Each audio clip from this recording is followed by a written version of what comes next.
Today we're going to be showing you how to position our ideal seam gauge. As you see the gauge here, we have 10 different measurements for seam allowances. Each one has a hole. The hole is to drop your sewing machine needle in to get the seam allowance that you want. This is a measuring tool to set your seam allowance on your sewing machine. To position it, we put it under the foot of the sewing machine. Drop the needle in the hole. The little black dot is a hole. So right here we're going in the 1/4 inch hole,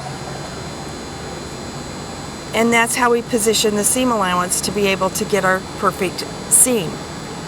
From this point we use our ideal seam guide.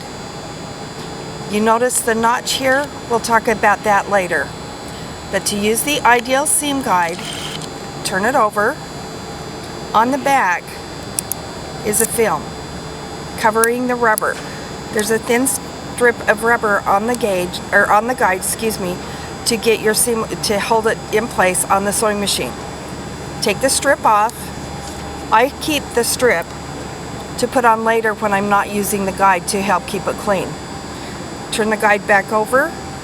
Notice there's a bevel on one end. The bevel is to help you lift it when you want to take it off of your sewing machine.